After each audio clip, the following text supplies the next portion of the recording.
अस्सलाम वालेकुम स्टूडेंट्स।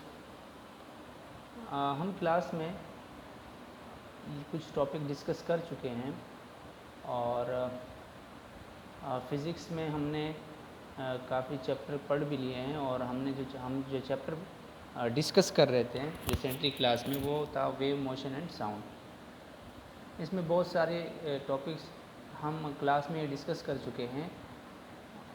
कुछ इम्पॉर्टेंट टर्म्स थे इस चैप्टर को समझने के लिए, वो भी हम पढ़ चुके हैं। लेकिन यहाँ पर मैं ज़रूरी समझता हूँ कि यहाँ पर हम इस सारे टॉपिक्स को दोबारा थोड़ा सा रिवाइज़ कर लें कि फिर हमारे लिए आसानी हो। तो चूँकि आपके पास बुक्स वगैरह सारे मौजूद है और PDF फाइल भी मैं भेज दूँगा आप लोगों को, तो हम इस कुछ इम्पॉर्टेंट टर्म्स को दोबारा डिस्कस करते हैं। So the first point is oscillation and vibration. तो अगर आप हेडिंग पे देखें, मैंने लिखा है सम इम्पॉर्टेंट टर्म्स। तो इस चैप्टर के बारे में जानने के लिए कि इम्पॉर्टेंट टर्म्स का पता होना ज़रूरी है।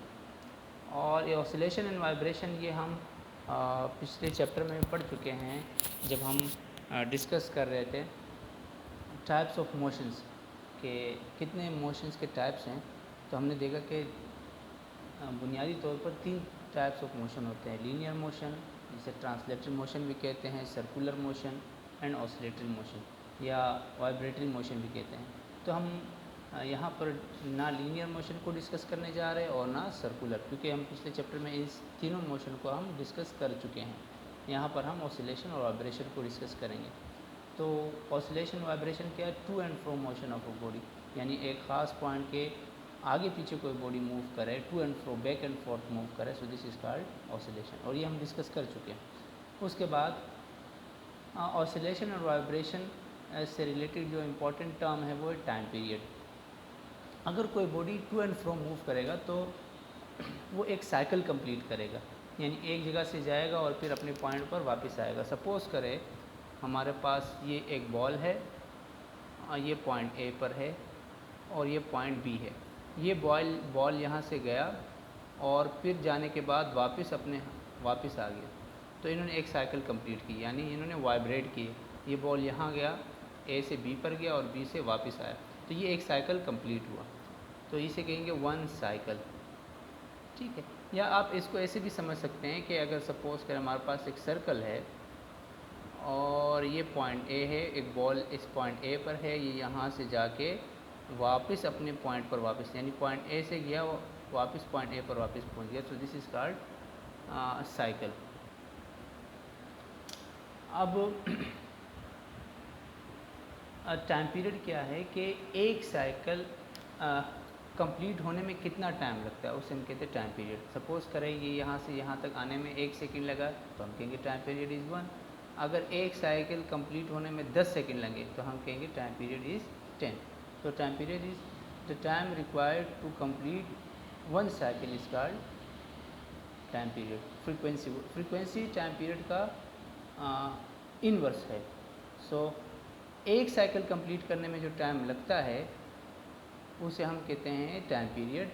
लेकिन एक सेकंड में कितने साइकिल कंप्लीट किए हैं किसी बॉडी ने, उसे हम कहते हैं फ्रीक्वेंसी। तो फ्रीक्वेंसी की डिफिनेशन क्या है? The number of cycles complete per unit time is called frequency. और फ्रीक्वेंसी का यूनिट क्या है? हर्ट्ज़। SI यूनिट जो है वो है हर्ट्ज़, ठीक है।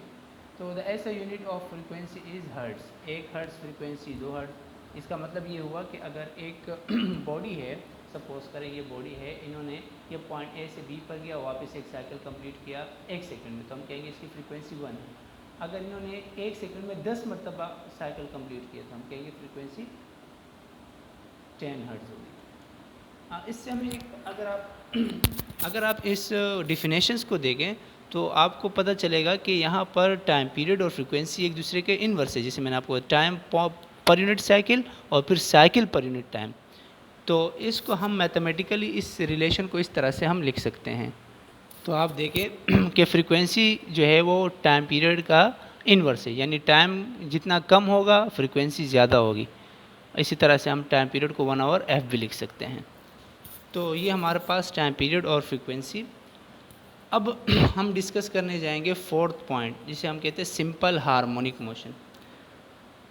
एक बात याद रखने की कि जितनी भी ऑसिलेटरी मोशन है उसमें ज़्यादातर मोशन जो है वो सिंपल हार्मोनिक मोशन है, लेकिन ज़रूरी नहीं है कि तमाम वाइब्रेटरी मोशन और ऑसिलेशन जो है वो सिंपल हार्मोनिक हो, लेकिन मोस्टली जो हमारे पास सिंपल हार्मोनिक मोशन के एग्जाम्पल जो होते हैं वो सिंपल हार्मोनिक होते हैं। तो SHM का मतलब है सिंपल हार्मोनिक मोशन। अब ये होता क्या है, इसको समझने के लिए एक एग्जाम्पल है। देखिए, सपोज़ कर हमारे पास एक स्प्रिंग है जिसके साथ हमने मास बांधा हुआ है, जिसका मास m कुछ भी, एक हमने एक वज़न बांध दिया, और ये एक स्टेबल फॉर्म में है, ओरिजिन पर है, पॉइंट 0 पर, मीन पोजीशन पर है, ठीक है। यानी इसको हमने इसके ऊपर कोई भी एक्सटर्नल फोर्स अप्लाइड नहीं है, ठीक है। तो ये अपने पॉइंट पर। अब हमने क्या किया कि इसको जब हमने नीचे की तरफ फोर्स लगाया तो इसमें एक्सटेंशन पैदा हो गई x, यानी ये मीन पोजीशन से नीचे आ गया। अब जैसे हम इसको रिलीज़ करेंगे तो ये किस तरफ जाएगा, मीन पोजीशन की तरफ, लेकिन यहाँ ये रुकेगा नहीं बल्कि और ऊपर चला जाएगा, जैसे मैंने यहाँ से इससे रिप्रेजेंट किया। फिर ये क्या करेगा, फिर ये मीन पोजीशन की तरफ आएगा, फिर मीन पोजीशन से और नीचे की तरफ आएगा, और ये इसी तरह से वाइब्रेटरी मूव करेगा। तो अब यहाँ पर एक गौर करने की चीज़ है, वो ये है कि अगर इस स्प्रिंग को मैं यहाँ तक खींचता हूँ और फिर रिलीज़ करता हूँ तो ये बहुत स्लोली ऊपर, कम स्पीड के साथ ऊपर जाएगा, ठीक है। और अगर मैं जितना ज़्यादा, अगर मैं इसको और नीचे से खींचूँगा तो ये इतनी स्पीड से ऊपर की तरफ जाएगा, क्योंकि इसमें रिस्टोरिंग फोर्स ज़्यादा होगा। इसका मतलब है जितना हम x बढ़ाते जाएंगे इतना उसका स्पीड बढ़ता जाएगा। तो यहाँ इसका मतलब ये है कि एक्सलरेशन जो है वो डायरेक्टली प्रोपोर्शनल है किसके, x के। एक्सलरेशन क्या है, चेंज इन वेलोसिटी या स्पीड। तो acceleration is directly proportional to x, यानी डिस्प्लेसमेंट। यहाँ पर नेगेटिव साइन ये शो कर रहा है कि इसकी जो डायरेक्शन होगी एक्सलरेशन की वो हमेशा मीन पोजीशन की तरफ होगी। अगर आप देखें मीन पोजीशन ये है, आपने स्प्रिंग को नीचे खींचा फिर भी ये ऊपर की तरफ जा रहा है। अब देखें यहाँ से ऊपर की मीन पोजीशन की तरफ, जब ये मीन पोजीशन के बाद ऊपर आएगा फिर भी ये नीचे आएगा तो मीन पोजीशन की तरफ ही आएगा, और आखिर रुकेगा भी किस पॉइंट पर, मीन पोजीशन के ऊपर भी। सो this is the example of simple harmonic motion, और ये आपको लिखवाया भी जा चुका है कॉपी में, लेकिन यहाँ पर मैं सिर्फ डेमोन्स्ट्रेट करके आपको दे रहा हूँ with the help of examples. यहाँ पर एक और एग्जाम्पल है पेंडुलम का। अगर आप देखें तो ये हमारे पास एक पेंडुलम है जो इसको एक रस्सी के साथ बांधा हुआ है और ये मीन पोजीशन पर है। अब हमने इसको क्या किया, यहाँ से यहाँ तक डिस्प्लेस किया पॉइंट A पर। जैसे ही हमने इसको रिलीज़ किया तो ये कहाँ जाएगा, और मीन पॉइंट की तरफ जाएगा, और फिर यहाँ रुकेगा नहीं बल्कि फिर पॉइंट B पर। अब यहाँ पर भी नहीं रुकेगा, फिर भी क्या होगा, यानी ये पॉइंट जो मीन पॉइंट है इसके टू एंड फ्रो ये मूव करेगा।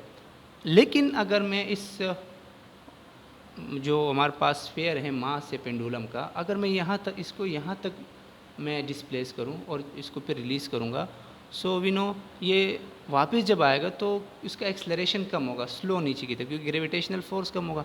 जितना अगर मैं ऊपर से छोड़ूँ इतना ही वो रिलीज होगा, इतनी स्पीड से नीचे की तरफ आएगा। इसका मतलब मैं जितना x बढ़ाते जाएंगे इतना एक्सलरेशन बढ़ता जाएगा। सो this is another example of simple harmonic motion in which the acceleration is directly proportional to the displacement and its direction always towards mean position. So the minus sign shows that the motion of simple harmonic motion in the body of a execute simple harmonic motion always directed towards mean position. Okay, so अब हम आगे इसके कुछ topics हैं उसको हम discuss करने जा रहे हैं। अगली वीडियो में हम अब वेव को डिस्कस करने जाएंगे। याद रखिएगा कि जब भी कोई पार्टिकल सिंपल हार्मोनिक मूव करे, या हम ये कह सकते हैं कि ऑसिलेट करें, तो उसमें से वेव प्रोड्यूस होगी। अब वेव क्या होती है उसको हम अगले वीडियो में समझते हैं। ओके।